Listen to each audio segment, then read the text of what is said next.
नमस्कार, आप देख रहे हैं आज तक। आपके साथ मैं हूं सईद अंसारी। प्रधानमंत्री नरेंद्र मोदी आज अब से कुछ देर बाद एक बार फिर से मन की बात कर रहे हैं। 10वीं बार प्रधानमंत्री नरेंद्र मोदी मन की बात कर रहे हैं और इस बार मन की बात का विषय है रोड सेफ्टी। इससे पहले मन की बात कार्यक्रमों में प्रधानमंत्री बेटी बचाओ बेटी पढ़ाओ, जन सुरक्षा योजना, योग, मॉनसून जैसे विषय उठा चुके हैं। इससे पहले 28 जून को उन्होंने रेडियो पर मन की बात की थी, लेकिन आज सड़क सुरक्षा मुद्दा है। सड़कों पर होने वाले हादसे, सड़कों पर होने वाले रोड रेज, सड़कों पर जब आप निकलते हैं तो किस तरह से वहां सुरक्षित रहें गाड़ी चलाते हुए। तो बस ये प्रसारण, रेडियो का मन की बात का प्रसारण प्रधानमंत्री नरेंद्र मोदी का बस अब से कुछ ही देर में होने वाला है। मन की बात देशवासियों से करेंगे प्रधानमंत्री नरेंद्र मोदी। प्रधानमंत्री बनने के बाद नरेंद्र मोदी ने यह सिलसिला शुरू किया है। अब तक 10 बार हमारे किसान भाइयों बहनों को खरीफ की बुआई करने में अवश्य मदद मिलेगी। और एक खुशी की बात मेरे ध्यान में आई और मुझे बड़ा आनंद हुआ। हमारे देश में दलहन की और तिलहन की, पल्सेस की और ऑयल सीड्स की बहुत कमी रहती है। गरीब को दलहन चाहिए, खाने के लिए सब्जी वगैरह में थोड़ा तेल भी चाहिए। मेरे लिए खुशी की बात है कि इस बार जो बुवाई हुई है उस 50% वृद्धि हुई है और तिलहन में करीब करीब 33% वृद्धि हुई है। मैं किसान भाई बहनों को इसलिए सविशेष बधाई देता हूं, उनका बहुत अभिनंदन करता हूं। मेरे प्यारे देशवासियों, 26 जुलाई हमारे देश के इतिहास में कारगिल विजय दिवस के रूप में अंकित है। देश के किसान का नाता जमीन से जितना है उतना ही देश के जवान का भी है, उतना ही देश के जवान का भी है। कारगिल युद्ध में हमारा एक एक जवान 100 दुश्मनों पर भारी पड़ा। अपने प्राणों की परवाह न करके दुश्मनों की कोशिशों को नाकाम करने वाले उन वीर सैनिकों को शत शत नमन करता हूं। करगिल का युद्ध केवल सीमाओं पर नहीं लड़ा गया, भारत के हर शहर, हर गांव में इस युद्ध में योगदान था। ये युद्ध उन माताओं और बहनों ने लड़ा जिनका जवान बेटा या भाई करगिल में दुश्मनों से लड़ रहा था। उन बेटियों ने लड़ा जिनके हाथों से अभी पीहर की मेहंदी नहीं उतरी थी। पिता ने लड़ा जो अपने जवान बेटों को देखकर खुद को जवान महसूस करता था, और उस बेटे ने लड़ा जिसने अभी अपने पिता की उंगली पकड़कर चलना भी नहीं सीखा था। इनके बलिदान के कारण ही आज भारत दुनिया में सर उठाकर बात कर पाता है। और इसलिए आज कारगिल विजय दिवस पर इन सभी हमारे सेनानियों को मेरा शत शत प्रणाम। 26 जुलाई एक और दृष्टि से भी मैं जरा महत्वपूर्ण मानता हूं, क्योंकि 2014 में हमारी सरकार बनने के बाद कुछ ही महीनों में 26 जुलाई को हमने माय गॉव को प्रारंभ किया था। लोकतंत्र में जनभागीदारी बढ़ाने का हमारा संकल्प, जन जन को विकास के कार्य में जोड़ना। और मुझे आज 1 साल के बाद ये कहते हुए खुशी है, करीब 2 करोड़ लोगों ने माय गॉव को देखा, करीब 5.5 लाख लोगों ने कमेंट्स किए, और सबसे ज्यादा खुशी की बात तो ये है कि 50,000 से ज्यादा लोगों ने पीएमओ एप्लीकेशन पर सुझाव दिए। उन्होंने समय निकाला, माइंड अप्लाई किया, इस काम को महत्वपूर्ण माना। और कैसे महत्वपूर्ण सुझाव आए। कानपुर से अखिलेश वाजपेयी जी ने एक अच्छा सुझाव भेजा था कि विकलांग व्यक्तियों को रेलवे के अंदर IRCTC वेबसाइट के माध्यम से कोटा वाला टिकट क्यों नहीं दिया जाना चाहिए। अगर विकलांग को भी टिकट पाने के लिए वही कठिनाइयां झेलनी पड़े, कितना उचित है। अब यूं तो बात छोटी है, लेकिन न कभी सरकार में किसी को ये ध्यान आया, न कभी इस पर सोचा गया। लेकिन भाई अखिलेश वाजपेयी के सुझाव पर सरकार ने गंभीरता से विचार किया और आज हमारे विकलांग भाइयों बहनों के लिए इस व्यवस्था को लागू कर दिया गया। आज जो लोगो बनते हैं, टैगलाइन बनते हैं, कार्यक्रम की रचना होती है, पॉलिसी बनती है, माईगॉव पर बहुत ही सकारात्मक सुझाव आते हैं। शासन व्यवस्था में एक नई फ्रेश एयर का अनुभव होता है, एक नई चेतना का अनुभव होता है। इन दिनों मुझे माईगॉव पर ये भी सुझाव आने लगे हैं कि मुझे 15 अगस्त को क्या बोलना चाहिए। चेन्नई से सुचित्रा राघवचारी, उन्होंने काफी कुछ सुझाव भेजे हैं। बेटी बचाओ बेटी पढ़ाओ पर बोलिए, क्लीन गंगा पर बोलिए, स्वच्छ भारत पर बोलिए। लेकिन इससे मुझे एक विचार आया, क्या इस बार 15 अगस्त को मुझे क्या बोलना चाहिए? क्या आप मुझे सुझाव भेज सकते हैं? माईगॉव पर भेज सकते हैं, आकाशवाणी पर चिट्ठी लिख सकते हैं, प्रधानमंत्री कार्यालय में चिट्ठी लिख सकते हैं। देखें, मैं मानता हूं शायद ये अच्छा विचार है कि 15 अगस्त के मेरे भाषण को जनता जनार्दन से सुझाव लिए जाए। मुझे विश्वास है कि आप जरूर अच्छे सुझाव भेजेंगे। एक बात की ओर मैं अपनी चिंता जताना चाहता हूं। मैं कोई उपदेश देना नहीं चाहता हूं और न ही मैं राज्य सरकार, केंद्र सरकार या स्थानीय स्वराज के संस्थाओं की इकाइयों की जिम्मेवारियों से बचने का रास्ता खोज रहा हूं। अभी 2 दिन पहले मैंने दिल्ली की एक दुर्घटना के दृश्य पर मेरी नजर पड़ी और दुर्घटना के बाद वो स्कूटर चालक 10 मिनट तक तड़पता रहा, उसे कोई मदद नहीं मिली। वैसे भी मैंने देखा है कि मुझे कई लोग लगातार इस बात में लिखते रहते हैं कि आप रोड सेफ्टी पर कुछ बोलिए, लोगों को सचेत कीजिए। बेंगलुरु के ओशा कोटे के अक्षय हो, पुणे के अमय जोशी हो, कर्नाटक के मूरबिद्री के प्रसन्ना काकुंजे हो, इन सब ने, काफी लोगों के हैं नाम, मैं सबके नाम तो नहीं बता रहा हूं, इस विषय पे चिंता जताई है और कहा है आप सबकी चिंता सही है। और जब आंकड़ों की तरफ देखते हैं तो हृदय हिल जाता है। हमारे देश में हर मिनट एक दुर्घटना होती है। दुर्घटना के कारण, रोड एक्सीडेंट के कारण हर 4 मिनट में एक मृत्यु होती है। और सबसे बड़ी चिंता का विषय ये भी है, करीब करीब 1/3 मरने वालों में 15 से 25 साल की उम्र के नौजवान होते हैं और एक मृत्यु पूरे परिवार को हिला देता है। शासन को तो जो काम करने चाहिए वो करने ही चाहिए, लेकिन मैं माँ बाप से गुजारिश करता हूं, अपने बच्चों को चाहे 2 व्हीलर चलाते हो या 4 व्हीलर चलाते हो, सेफ्टी की जितनी बातें हैं उस पर जरूर ध्यान देने का माहौल परिवार में भी बनाना चाहिए। कभी कभी हम ऑटो रिक्शा पर देखते हैं, पीछे लिखा होता है पापा जल्दी घर आ जाना, और पढ़ते हैं तो कितना टची लगता है। और इसलिए मैं कहता हूं, ये बात सही है कि सरकार ने इस दिशा में काफी नए इनिशिएटिव लिए हैं रोड सेफ्टी के लिए, चाहे एजुकेशन का मामला हो, रोड की रचना का इंजीनियरिंग हो, कानून को एनफोर्स करने की बात हो, या एक्सीडेंट के बाद घायल लोगों के इमरजेंसी केयर की बात हो। इन सारी बातों को ध्यान में रखते हुए road transport and safety bill हम लाने जा रहे हैं। आने वाले दिनों में नेशनल रोड सेफ्टी पॉलिसी और रोड सेफ्टी एक्शन प्लान का इम्प्लीमेंटेशन करने की दिशा में भी हम कई महत्वपूर्ण कदम उठाने के लिए सोच रहे हैं। एक और प्रोजेक्ट हम लिए हैं, आगे चल के इसका विस्तार भी होने वाला है, कैशलेस ट्रीटमेंट।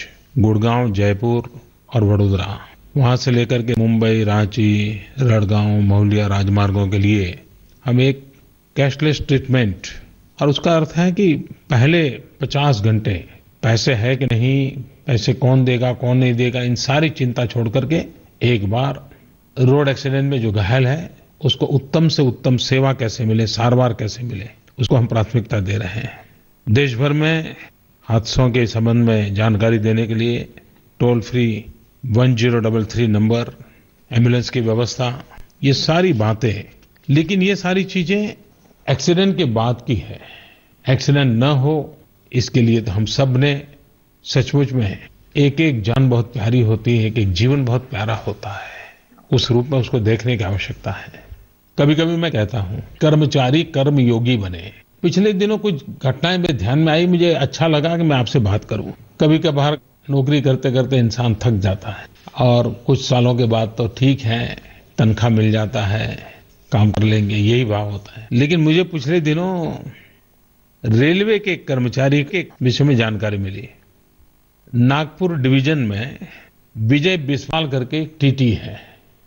अब उनको पेंटिंग का शौक है।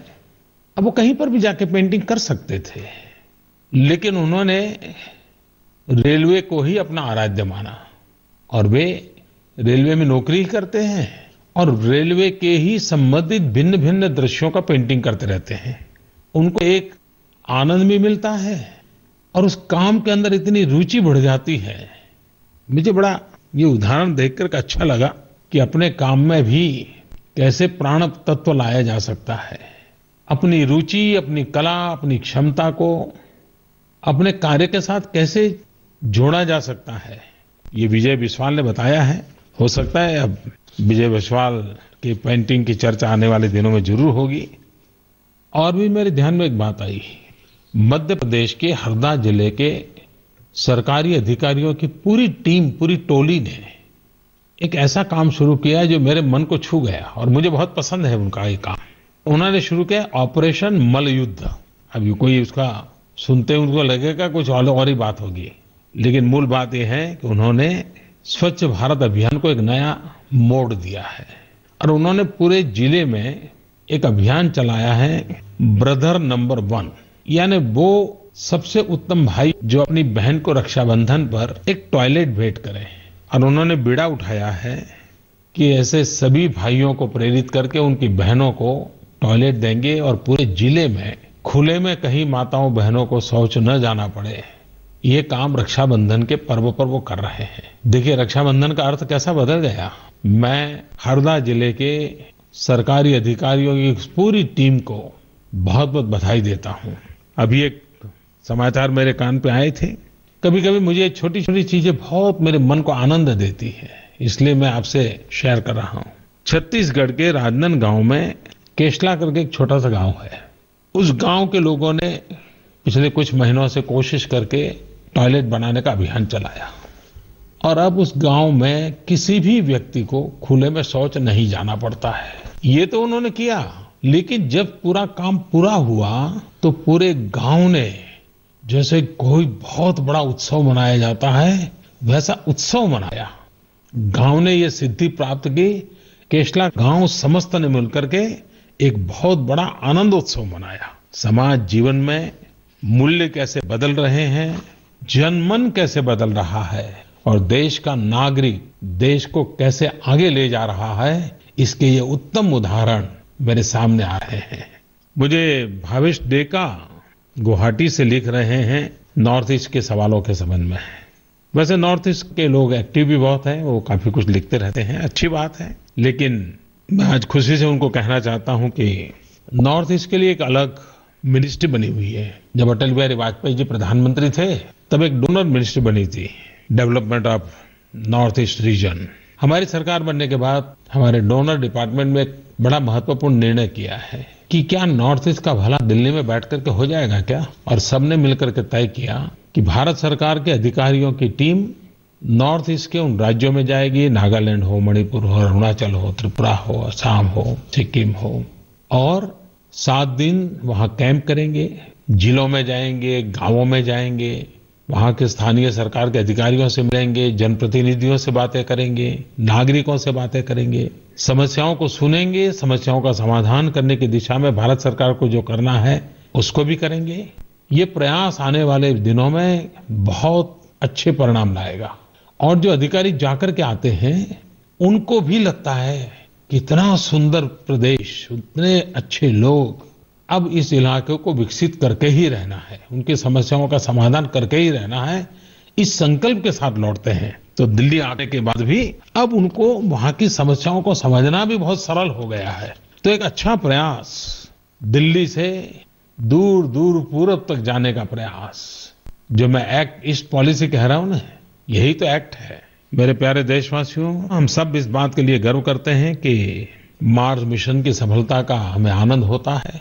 अभी पिछले दिनों भारत ने PSLV C-28 ने यूके के 5 सैटेलाइट लॉन्च किए। भारत ने अब तक लॉन्च किए हुए ये सबसे ज्यादा हैवी वेट सैटेलाइट लॉन्च किए। ये खबरें ऐसी होती हैं कि कुछ पल के लिए आती हैं, चली जाती हैं, तो हमारा ध्यान नहीं जाता, लेकिन ये बहुत बड़ा अचीवमेंट है।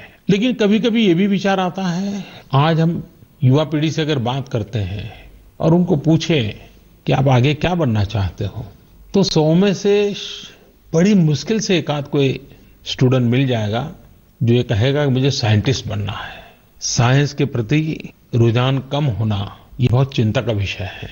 साइंस एंड टेक्नोलॉजी एक प्रकार से विकास का डीएनए है। हमारी नई पीढ़ी साइंटिस्ट बनने के सपने देखे, रिसर्च इनोवेशन में रुचि ले, उनको प्रोत्साहन मिले, उनकी क्षमताओं को जाना जाए, एक बहुत बड़ी आवश्यकता है। अभी भारत सरकार के मानव संसाधन मंत्रालय ने एक राष्ट्रीय आविष्कार अभियान शुरू किया है। हमारे राष्ट्र के पूर्व राष्ट्रपति डॉक्टर कलाम जी ने इसका आरंभ किया है। इस अभियान के तहत IIT, NIT, सेंट्रल और स्टेट यूनिवर्सिटी एक मेंटर के तौर पर जहां जहां इस प्रकार की संभावनाएं हैं, वहां उन बालकों को प्रोत्साहित करना, उनको मार्गदर्शन करना, उनको मदद करना, उस पर ध्यान केंद्रित करने वाले हैं। मैं तो सरकार के IAS अफसरों को भी कहता रहता हूं कि आप इतना पढ़ लिख करके आगे बढ़े हो, तो आप भी तो कभी सप्ताह में 2-4 घंटे अपने नजदीक के किसी स्कूल कॉलेज में जाकर के बच्चों से जरूर बात कीजिए।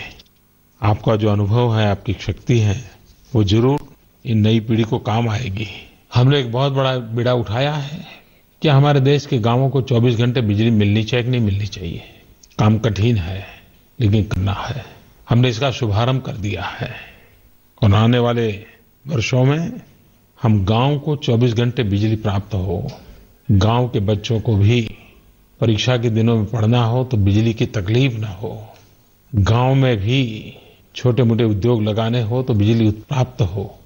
आज तो मोबाइल चार्ज करना हो तो भी दूसरे गांव जाना पड़ता है। जो लाभ शहरों को मिलता है वो गांव को मिलना चाहिए, गरीब के घर तक जाना चाहिए। और इसीलिए हमने प्रारंभ किया है दीनदयाल उपाध्याय ग्राम ज्योति कार्यक्रम। मैं जानता हूं इतना बड़ा देश, लाखों गांव, दूर दूर तक पहुंचना है, घर घर पहुंचना है, लेकिन गरीब के लिए ही तो दौड़ना है। हम इसको करेंगे, आरंभ कर दिया है, जरूर करेंगे। आज मन की बात में भांति भांति की बातें करने का मन कर गया। एक प्रकार से हमारे देश में अगस्त महीना, सितंबर महीना त्योहारों का अवसर रहता है, ढेर सारे त्योहार रहते हैं। मेरी आप सबको बहुत बहुत शुभकामनाएं। 15 अगस्त के लिए आप जरूर मुझे सुझाव भेजिए, आपके विचार मेरे बहुत काम आएंगे। बहुत बहुत धन्यवाद। मन की बात नरेंद्र मोदी कर रहे थे। 10वां मौका था प्रधानमंत्री बनने के बाद जब उन्होंने मन की बात कही। सड़क हादसों पर चिंता जताई है। 1 मिनट में 4 हादसे हो रहे हैं, 4 लोगों की मौत हो रही है, ये आंकड़े हैं। स्कूटर हादसों का भी जिक्र किया प्रधानमंत्री ने, और सड़क पर लोग जब मदद नहीं करते हैं उसका भी यहां पर जिक्र किया। रोड ट्रांसपोर्ट सेफ्टी बिल लाने की बात भी प्रधानमंत्री नरेंद्र मोदी ने की है। और जो सड़क हादसों में लोग घायल होते हैं उन्हें लोग उठाएं, उनकी मदद करें, उन्हें अस्पताल पहुंचाएं, और ये जिक्र भी यहां पर किया है। रक्षाबंधन पर बहन को टॉयलेट का गिफ्ट, ये तमाम ऐसी बातें सिर्फ सड़क हादसों पर ही नहीं बात कही है नरेंद्र मोदी ने, बल्कि उन्होंने तमाम मुद्दों पर बातचीत की है। और नरेंद्र मोदी की आज की मन की बात, क्या उन्होंने कहा, उसका क्या मतलब था, कितना वो इम्प्लीमेंट होता है, किस तरह से विपक्ष नरेंद्र मोदी की मन की बात को देखता है। हमारे साथ बीजेपी प्रवक्ता डॉक्टर संबित पात्रा हैं और हमारे साथ कांग्रेस के प्रवक्ता संजय झा जी। संजय जी और संबित जी, आप दोनों का बहुत धन्यवाद। आप दोनों से बस अब से कुछ ही देर में हम करेंगे बातचीत। बने रहिए हमारे साथ, देखते रहिए आज तक। और जोर के साथ साथ उन्होंने बच्चों को, माता पिता को सड़क सुरक्षा के प्रति जागरूक बनाने की बात भी कही है। डॉक्टर संबित पात्रा, संजय झा जी, कांग्रेस बीजेपी के 2 प्रवक्ता इस वक्त हमारे साथ हैं। संबित जी, हम हर बात पर जो प्रधानमंत्री ने की है मन की बात में, उस पर आपसे और संजय जी से चर्चा करेंगे, लेकिन 15 अगस्त पर सुझाव भी प्रधानमंत्री ने मांगे हैं। तो सबसे पहले तो आप क्या सुझाव देना चाहेंगे, संबित जी? देखिए, मैं पार्टी का प्रवक्ता हूं और मुझे लगता है प्रवक्ताओं को सुझाव नहीं देना चाहिए, प्रधानमंत्री जो बोलते हैं नहीं, उस विषय को आगे बढ़ाना चाहिए। सभी जी, आप देश के नागरिक भी हैं, आप एक नागरिक की हैसियत से सुझाव दे सकते हैं और सभी से।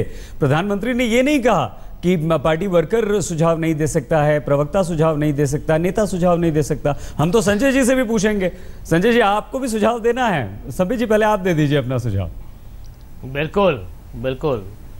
नहीं, स्वाभाविक रूप से मुझे अगर सुझाव देने का मौका मिला तो मैं यही कहूंगा कि जो स्वच्छ भारत अभियान आदरणीय प्रधानमंत्री जी ने आरंभ किया है उसे हम और आगे बढ़ाते रहें। और जिस प्रकार आज भी उन्होंने कहा कि टॉयलेट्स की जो महत्ता है पूरे देश में, ये लगता बहुत छोटा है मगर है बहुत बड़ा विषय। आप देखिए, मैं चूंकि खुद एक डॉक्टर हूं और मैं जानता हूं कि हेल्थ बजट का एक बहुत बड़ा हिस्सा जो है वो हेल्थ कारणों के कारण और खासकर से टॉयलेट ना होने के कारण उसमें जाता है। तो स्वाभाविक है कि अगर हम हेल्थ को प्रमोट करें खास करके टॉयलेट होने से, तो इससे बढ़िया कुछ नहीं होगा। बहुत बढ़िया, अच्छा सुझाव है संबित जी आपका। संजय जी, पहले आपका सुझाव 15 अगस्त के भाषण के लिए जो प्रधानमंत्री ने मांगा है, कोई सुझाव आप देना पसंद करेंगे और क्या आप संबित जी से सहमत हैं? ये दूसरा सवाल, दोनों एक साथ। संजय जी। सही जी, देखिए, मैं प्रधानमंत्री से निवेदन करूंगा, एक हाथ जोड़ के निवेदन करूंगा कि प्रधानमंत्री जी, जब देश के लोग, देश के विपक्षी दल महीनों तक हर रोज सड़क पर, संसद पर आपको कहते हैं कि जब बड़े मुद्दे हो, भ्रष्टाचार का हो, महंगाई का हो, सांप्रदायिक शक्तियां का जिस तरीके से देश में बढ़ रही है उसकी बात हो, 1 रैंक 1 पेंशन का बात हो, उस पर क्यों ऐसा विलंब हो रहा है? तो जरा बोलिए। ये देखिए, मन की बात जो है ना, ये एक तरफा बात है। ये तो हमने पहले भी कहा है सही जी कि एक सरकारी माध्यम का एक भारतीय जनता पार्टी मोदी जी के लिए और अपने लिए एक प्रचार का एक प्लेटफॉर्म बना लिया है। और देखिए, नरेंद्र मोदी जी के भाषण से न किसान को न आम आदमी को राशन नहीं मिलता। और आज मुझे उम्मीद थी और मैं उन्हीं से ये फिर भी निवेदन करूंगा 15 अगस्त के लिए कि देखिए, समस्याएं देश के सामने बहुत है। हम एक डेवलपिंग कंट्री है, बहुत समस्याएं, ये हम सब जानते हैं। हर सरकार के लिए एक समस्या पहले भी रही है और भविष्य में भी रहेगी। लेकिन प्रधानमंत्री जी हमेशा उपलब्धि की बात करते हैं, जरा समाधान के बारे में बात कीजिए। आप सही जी, नरेंद्र मोदी जी की इतनी मन की बात हो चुकी है, आप देखिए कुछ बदला है क्या? कुछ बदला है? आप सिर्फ यहां पर आके भाषण दीजिएगा, एक तरफा बोलते रहिएगा, आप लोगों से प्रश्न नहीं लेते हैं, कोई जवाब नहीं देते हैं। इस तरीके से प्रधानमंत्री से मैं समझता हूं कि भारत के लोग बहुत ज्यादा उम्मीद करते हैं। और ये देखिए, अंत में बातचीत करना, प्रचार करना, बातचीत करने में कोई खराबी नहीं है, लेकिन बातचीत एक तरफा नहीं होना चाहिए। और आप, मैं एक ही कहूंगा, शांता कुमार जी इन्हीं के पार्टी के जो शख्स है, उन्होंने कहा कि मन की बात पर उन्होंने टिप्पणी की। उन्होंने क्या कहा कि आप व्यापम हो या भ्रष्टाचार को जो बड़ा एक विषय है जिस पर संसद रुका हुआ है, उस पर प्रधानमंत्री क्यों चुप्पी लगाए हुए हैं? इसका जवाब 15 अगस्त से पहले आना चाहिए। संबित जी, आप संजय जी की हर बात का जवाब देखिए आपको देना भी होगा, देना भी चाहेंगे, लेकिन सड़क सुरक्षा पर एक सवाल आपसे पूछ लेते हैं। सड़क सुरक्षा पर काफी जोर प्रधानमंत्री ने आज मन की बात में दिया है और वाकई जिस तरह के हालात हैं संबित जी, वो बहुत ज़्यादा ख़तरनाक हैं। किसी का एक्सीडेंट हो जाता है, वो तड़पता रहता है, कोई भी उसकी मदद को आगे नहीं आता है, चाहे वो पुलिस का डर हो, प्रशासन का डर हो, कानून अड़चने हैं और उसमें फंसने का डर हो, कुछ भी हो। क्या आपको नहीं लगता संबित जी कि ये बात हर नागरिक जानता है, हर इंसान ये चाहता है कि सड़क पर सुरक्षा हो, एक दूसरे की हम मदद करें, तो उसके लिए कुछ कार्य योजना हो, उसके लिए कुछ उपाय हो, न सिर्फ कि प्रधानमंत्री भी बात करें? देखिए, पहले तो मैं संजय भाई का उत्तर देता हूं। संजय जी, देखिए, मैं आज लड़ना नहीं चाहता। आज हमारे देश के प्रधानमंत्री ने, चाहे वो बीजेपी के हो चाहे किसी भी पार्टी के हो, हमारे देश के प्रधानमंत्री ने अपनी मन की बात कही है, हम सबके लिए कही है। इतनी ज्यादा नेगेटिविटी, इतनी ज्यादा नकारात्मकता कुछ मिनटों के अंदर क्यों? संजय जी, मैं इतना ही कहूंगा कि बहुत ज्यादा नकारात्मकता जो होती है वो जहरीली होती है, उसके लिए विपासना की आवश्यकता होती है। राहुल जी ने किया है, आप भी थोड़ा करिए, अच्छा होगा स्वास्थ्य के लिए। अब जो मुद्दा आपने मुझे पूछा सैयद साहब, आप आज मुझे लग रहा है कि मैं डॉक्टर हूं, तो डॉक्टर के प्रवक्ता के नाते में बैठा हूं अच्छी बात है, मैं प्रोफेशन से जुड़ा आपने सवाल पूछा। देखिए, प्रधानमंत्री जी ने जो बोला दिल को इसलिए छू गई कि मुझे याद है 3 दिन पहले जब ये अखबार में 2 दिन पहले छपा था, जहां तक मुझे आ रहा है याद, विनय जिंदल या विनय जैन ऐसा इस लड़के का नाम था, और इसकी बहन की शादी थी अगले दिन, मैंने पेपर में जहां तक पढ़ा है, और वो शादी भी टली। और जिस प्रकार वो दुर्घटनाग्रस्त हुआ बेचारा बालक, वो ट्यूशन से लौट रहा था अपने कॉलेज से अपने कजिन की गाड़ी में, और देखिए 8 या 9 मिनट तक वो तड़पता रहा, वहां कोई उसकी मदद नहीं। बहुत दिल को दहलाने वाला विषय है। और चूंकि मैं कैजुअल्टी में एक सीएमओ के रूप में बैठा रहा इतने वर्षों तक, मैंने देखा है कैसे हृदय विदारक दृश्य होती में जब लोग अकेले आते हैं, उनके सर कट गए होते हैं, खून बह रहा होता है, हम पहचान नहीं पाते हैं कि कौन है ये, और बचाने की जद्दोजहद हो रही होती है, और फिर जब परिवार वाले आते हैं वो रोते हैं, बिलखते हैं, इतना खराब दृश्य होता है कि वो समझा नहीं सकते हैं। आज प्रधानमंत्री ने 2 बातें कही। एक कि हर परिवार में देखिए जो युवा वर्ग है, जो भी है, हम लोग सब सेफ्टी की तरफ ध्यान दें, रेड लाइन की तरफ, अगर रेड लाइट जल रहा है तो उसे जंप ना करें, ये सब ध्यान दें, सेफ्टी मेजर्स अपनाएं। और दूसरा कि जो रोड सेफ्टी पॉलिसी है, जो नेशनल पॉलिसी है, इसमें भी हम बदलाव ला रहे हैं, ऐसा प्रधानमंत्री ने भी कहा है। और सबसे बड़ी बात, डॉक्टर होने के नाते जो कैशलेस ट्रीटमेंट है, बड़े से बड़े अस्पताल में भी अगर गोल्डन फेज, एक गोल्डन आवर होता है ट्रीटमेंट का, उस गोल्डन आवर में 1 घंटे में 6 घंटे के अंदर अगर वो पहुंच जाता है जी, तो उसमें बेस्ट ट्रीटमेंट उसे अवेलेबल हो और पैसे की चिंता ना करना पड़े। अगर इस देश में ऐसा हो गया तो मैं बताता हूं ये बहुत बड़ा रिवॉल्यूशन है, ये बहुत बड़ी चेंज है। संबित जी, कोई इनकार नहीं कर रहा है, जो बात आप कह रहे हैं जाहिर सी बात है, सब यही चाहते हैं, आप भी सच कह रहे हैं, ठीक कह रहे हैं। लेकिन यहाँ अब लोगों को ये लगने लगा है कि 10वीं बार मन की बात आप जरूर कीजिए प्रधानमंत्री जी, लेकिन कुछ काम भी होना चाहिए और वो मूर्त रूप में नजर आना चाहिए। संजय झा जी आपकी बात का जवाब देना चाह रहे थे, हम सवाल आपसे और पूछना चाहते हैं संबित जी, लेकिन आगे बढ़ने से पहले सड़क सुरक्षा पर उन्होंने सबसे ज्यादा जोर दिया। संजय झा जी और डॉक्टर संबित पात्रा, बीजेपी कांग्रेस के ये 2 नेता, 2 प्रवक्ता यहां हमारे साथ हैं। लेकिन दोनों से हम बात करने से पहले एक बार फिर से सुना देते हैं कि रोड सेफ्टी पर, सड़क सुरक्षा पर क्या कहा मन की बात में प्रधानमंत्री नरेंद्र मोदी ने। आप सबकी चिंता सही है, की तरफ देखते हैं तो हृदय हिल जाता है। हमारे देश में हर मिनट एक दुर्घटना के कारण हर 4 मिनट में एक मृत्यु होती है। और सबसे बड़ी चिंता का विषय ये भी है कि करीब 1/3 मरने वालों में 15 से 25 साल की उम्र के नौजवान होते हैं, और एक मृत्यु पूरे परिवार को हिला देता है। शासन को तो जो काम करने चाहिए वो करने ही चाहिए, लेकिन मैं माँ बाप से गुजारिश करता हूँ, अपने बच्चों को 2 व्हीलर चलाते हो या 4 व्हीलर चलाते हो, सेफ्टी की जितनी बातें हैं उस पर जरूर ध्यान देने का माहौल परिवार में भी बनाना चाहिए। कभी कभी हम ऑटो रिक्शा पर देखते हैं, पीछे लिखा होता है पापा जल्दी घर आ जाना, और पढ़ते हैं तो कितना टची लगता है। और इसलिए मैं कहता हूँ, ये बात सही है कि सरकार ने इस दिशा में काफ़ी नए इनिशिएटिव लिए हैं रोड सेफ्टी के लिए, चाहे एजुकेशन का मामला हो, रोड की रचना का इंजीनियरिंग हो, कानून क्रॉस करने की बात हो, या एक्सीडेंट के बाद घायल लोगों के इमरजेंसी केयर की बात हो। इन सारी बातों को ध्यान में रखते हुए road transport and safety bill हम लाने जा रहे हैं। आने वाले दिनों में नेशनल रोड सेफ्टी पॉलिसी और रोड सेफ्टी एक्शन प्लान का इम्प्लीमेंटेशन करने की दिशा में भी चिंता जाहिर की प्रधानमंत्री नरेंद्र मोदी ने सड़क हादसों पर। संजय झा जी हमारे साथ। संबित पात्रा जी जब बोल रहे थे प्रधानमंत्री की मन की बात पर, तो उन्होंने ऐसी बातें की जो एक हर आम इंसान सोचता है। अगर किसी दुर्घटना में कोई घायल होता है तो सबसे पहले उसे अस्पताल पहुंचाया जाए, डॉक्टर पुलिस के चक्कर में ना पड़कर उसका इलाज करे, और संवेदना वहां पर हो, उसको दर्द हो ताकि वो उससे जुड़े। आप असहमति व्यक्त कर रहे थे, कुछ कहना चाहते थे, अपनी बात जरूर कहिए। और दूसरी बात संजय जी ये कि प्रधानमंत्री ने 50 घंटे में कैशलेस ट्रीटमेंट की बात कही है, रोड सेफ्टी बिल लाने की बात कही है, जागरूकता फैलाने की बात कही है, तो क्या आप इन सब चीजों से सहमत नहीं हैं?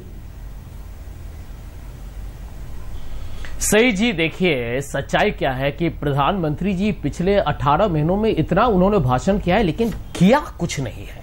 जमीन पर कुछ बदला नहीं है, परिवर्तन सुधार कुछ नहीं हुआ है। मैं तो समझता हूं कि अच्छे दिन अब बुरे दिन हो गए, भारत के लोग वो जानते हैं। नागरिक को सलाह देना रोड सेफ्टी पर, उसमें कोई गलत बात नहीं, उस पर किसी को आपत्ति हो भी नहीं सकती है, और मैं उस पर कुछ नहीं टिप्पणी करना चाहूंगा, वो सही बात है। बड़ा शब्द क्या है सरकार। आज यदि मैं मुंबई में रहता हूं, मुंबई में रोड रेज क्यों बढ़ता है, आज दुर्घटना क्यों हो रही है? क्योंकि ये सरकार की जिम्मेदारी है कि आप पब्लिक इंफ्रास्ट्रक्चर इंप्रूव कीजिए, आप पब्लिक ट्रांसपोर्ट सिस्टम इंप्रूव कीजिए। आज जितने उल्लंघन होते हैं, आप रोड पर भी आप देखिएगा तो सरकारी गाड़ी जो है सबसे ज्यादा रेड लाइट या कोई भी लाइट का उल्लंघन सरकारी गाड़ी करती है। इस पर प्रधानमंत्री का कुछ कहना चाहिए था। और बड़े जो इन्वेस्टमेंट यदि होंगे, जिससे यदि हमारा एक रोड सेफ्टी इंप्रूव होगा, उस पर सरकार का सबसे ज्यादा उपयोग है, और नागरिक पर आरोप लगाना वो सही नहीं होगा। आज स्कूल के बस सिस्टम में भी बहुत खामियां हैं। मैं जिस बात से सहमत हूं संबित पात्रा के बात से, वो कि उन्होंने कहा नकारात्मक। देखिए संबित पात्रा जी, आप समझिए सरकार यदि हमारी सलाह, यदि हमारी नजरिया नहीं सुनेंगे, उसको आप नकारात्मक कहेंगे, तो प्रजातंत्र का आप गला घोट रहे हैं। वही हो रहा है आज। ढेर सारे आपकी जो इंस्टीट्यूशंस हैं, जहां पर मैं समझता हूं कि बड़ी जो एक विषय है, प्रधानमंत्री युवाओं का, उनको भारत के युवा लोगों ने बहुत वोट किया था, सही जी। लेकिन आज IIT, IIM, FTI हो, हर जगह छात्र का एक शिक्षा में लेके जिस तरीके से RSS का वहां पर गुप्त प्रवेश हुआ है, ये बहुत चिंताजनक विषय है देश के लिए। हम लोग भी देश में पढ़े लिखे हैं, लेकिन आज एक तरीके से हिंदुत्व का जिस तरीके से ठोपा जा रहा है, इस पर प्रधानमंत्री कुछ न कहें, ये शर्म की बात है। और मैं दूसरी बात कहूंगा, दुर्घटना की आपने बात की, सही में 30 सेकंड ले रहा हूं। दुर्घटना की आपने बात की है, व्यापम दुर्घटना नहीं है, वहां पर खून हो रहा है आम आदमी का। कुछ नहीं बोलेंगे प्रधानमंत्री। 40 किसान हर रोज, 40 से 50 किसान हर रोज यहां आत्महत्या कर रहे हैं। आपके कृषि मंत्री कह रहे हैं नहीं, ये तो लव अफेयर और उनका एक स्वास्थ्य को लेके है। तो आप तो देश का इस तरह से मजाक उड़ा रहे हैं। संजय जी, इसका चर्चा हम आज मत कीजिए, समाधान बताइए। सर संजय जी, चर्चा क्या मैं आ सकता हूं आज? जी बिल्कुल, हम आपके पास आ रहे हैं संबित जी। संजय जी, चर्चा मन की बात पर कर रहे थे, रोड सेफ्टी पर कर रहे थे, लेकिन आपने इस चर्चा को एक व्यापक रूप देने की कोशिश की है। संबित जी, अगर आप बेहतर समझे तो जरूर जवाब दीजिएगा, वरना फिर से वही रोड सेफ्टी वाली बात हम कर रहे हैं। क्या आपको संबित जी लगता है, आपसे जब भी पहले भी बात होती रही, आप हमेशा एक बात कहते हैं कि अरे भाई थोड़ा सा वक्त दीजिए, हम पॉलिसीज बना रहे हैं, हम नीतियां बना रहे हैं, हम काम कर रहे हैं, और वो इंप्लीमेंट होने में थोड़ा सा वक्त लगता है, थोड़ा वक्त दीजिए, समय के साथ सब कुछ पटरी पर आ जाएगा, सब कुछ हम दुरुस्त कर देंगे। ये आपकी बात है संबित जी, लेकिन आपको लगता है कि क्या इस देश की जनता में इतना सब्र है और वो आपको वक्त और देगी? देखिए सही जी, जनता को कम करके मत आंकिए। जनता सच्चाई भी जानती है, और जनता के पास सब्र भी है, और जनता के पास सबसे बड़ी बात है परिपक्वता भी है। जो चीज मुझे बड़े दुख के साथ कहना पड़ रहा है कि कांग्रेस के पास नहीं है। ना तो कांग्रेस के पास सब्र है, उसे किसी कीमत पे राहुल गांधी को प्रधानमंत्री बनाने की जल्दी है, जो इस कालखंड में, इस सदी में तो कभी हो नहीं पाएगा। दूसरी बात, वो उसमें परिपक्वता नहीं है। देखिए, मन की बात आखिर कौन सा प्लेटफॉर्म है? मन की बात एक पार्टिसिपेटरी प्लेटफॉर्म है, जिसमें प्रधानमंत्री रूबरू होते हैं लोगों के साथ, और लोगों की चिट्ठी की बातों को लोगों से बांटते हैं कि आपका ये सुझाव था, ये बहुत उत्तम सुझाव है, चलिए मिलके ऐसा कुछ करें जो हिंदुस्तान आगे बढ़े। आप टॉयलेट बनाइए, जल्दी से कह दीजिए क्योंकि कार्यक्रम हमें समाप्त करना है। अगर आप कुछ कहना चाह, संबित जी कुछ कहना चाह रहे हैं, संजय जी अगर समय आपका है, हालांकि लेकिन आप कहें तो उनकी बात सुन लेते हैं। नहीं, सुनिए, वो तो बहुत देर से राजनीतिक भाषण कर ही रहे थे, मेरा तो कंप्लीट होने दीजिए ना। वो तो बहुत देर से उनको विपासना करने की जरूरत है, उनको बोलने की जरूरत नहीं है। नेगेटिविटी वैसे ही निकलेगा विपासना से। खत्म कीजिए। नहीं, वो राहुल जी कराए हैं, आपको जाने की आवश्यकता है। हाँ, अच्छा, नहीं करता हूँ, समाप्त करता हूँ। समाप्त हम ही करेंगे, वो चिंता मत करिए, नेगेटिविटी का समाप्त। संबित जी, देखिए, ये पार्टिसिपेशन बहुत देश को समाप्त मत कीजिएगा। 10 वर्षों तक पार्टिसिपेशन नहीं। संबित जी, समय की थोड़ी सी कमी है। संजय जी, संबित जी, आप दोनों का बहुत धन्यवाद, लेकिन आज भी आप दोनों यहां पर थे, जरूर बात